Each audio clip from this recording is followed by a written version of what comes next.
उसके साथ साथ हिमाचल प्रदेश में आ रही आपदा के संदर्भ में विभिन्न बातें लिखते हुए माननीय उच्चतम न्यायालय ने चीफ सेक्रेटरी हिमाचल प्रदेश को निर्देश दिए हैं कि वो पर्यावरण को बचाने के लिए तथा पर्यावरण से संबंधित हिमाचल में जो ये बार बार आपदाएं आ रही हैं उस संदर्भ में उससे बचने के लिए, उसको रोकने के लिए क्या कदम उठा रहे हैं, उस संदर्भ में एक एफिडेविट सुप्रीम कोर्ट के समक्ष दायर करें तथा मामले की जो अगली सुनवाई है वो माननीय उच्चतम न्यायालय ने 25 अगस्त 2025 के लिए तय की गई है तथा इस मामले को टॉप प्रायोरिटी देते हुए उन्होंने कहा है कि इस मामले की सुनवाई टॉप प्रायोरिटी के रूप में की जाएगी। इसी प्रकार भारत सरकार को भी इसमें पार्टी बनाया गया, फॉरेस्ट एंड एनवायरनमेंट मंत्रालय को, और उन्होंने भी कहा गया है कि आप इस संदर्भ में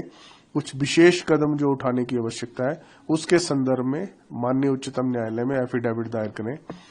तो मेरा यह मानना है कि जो प्रदेश सरकार द्वारा विभिन्न कदम उठाए जा रहे हैं, जैसे ग्रीन एरिया डिक्लेयर करना, शिमला से विभिन्न ऑफिसेज को शिफ्ट करना ताकि शिमला में डीकंजेशन हो, कम से कम भवन निर्माण हो, उसके पश्चात पौधारोपण की ऐसी नीति लाना जिसमें महिलाओं को, युवाओं को प्रोत्साहन दिया जा रहा है कि अगर आप 3 साल तक पौधों को बचाओगे, प्लांट्स को बचाओगे, उनको बड़ा करोगे तो आपको इंसेंटिव दिया जाएगा। वो सारी नीतियां हम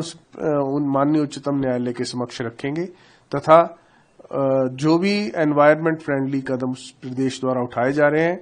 तथा सिल्वी कल्चर जो एक बहुत इंपॉर्टेंट एस्पेक्ट है, क्योंकि शिमला में हम देख रहे हैं कि पेड़ जो है वो उनकी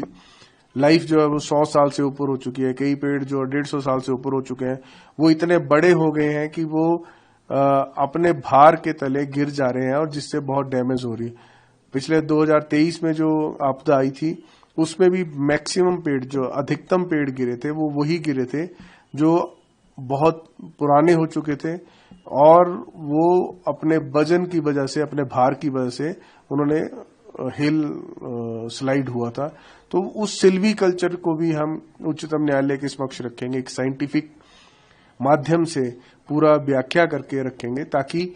उस मामले में हमें परमिशन मिले और नए प्लांट्स भी उगाए जाए, नए पेड़ पौधे भी लगाए जाए, क्योंकि हमारा 70% के करीब ग्रीन एरिया है। Subscribe to One India and never miss an update. Download the One India app.